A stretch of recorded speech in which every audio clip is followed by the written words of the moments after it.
climate change is the long-term change in average weather patterns globally. So putting that simply, the climate is the average of all the daily weather that's happened in the time frame being measured, which is usually over long periods of time, so centuries and decades. Long-term trends are then analysed to see how the climate is changing, and it's been found that the climate is getting warmer and getting hotter, which is known as global warming. And this is due to mostly human activity factors, but also natural forces. And global warming has been linked to the increase in extreme weather events happening around the world, such as floods and flash flooding and fires.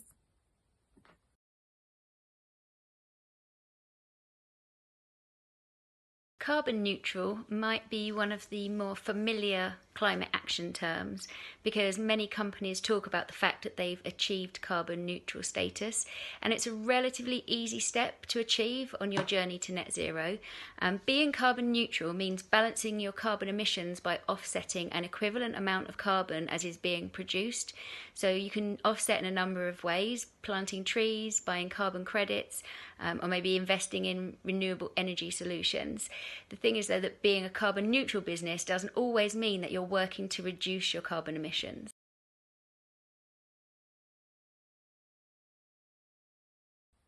So what does it mean to be net zero or on a journey to being net zero? I must admit that I was quite confused by this and never really understood the difference between being carbon neutral or net zero.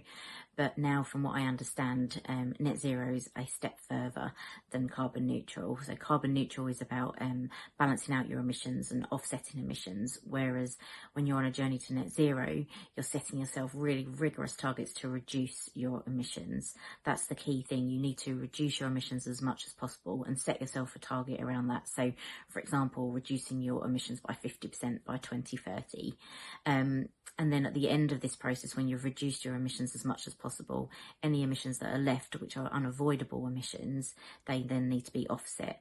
But offset in a different way. They need to be offset by removing the carbon from the atmosphere through carbon sequestration. And this can be man-made or naturally, but that's the type of offset that's required.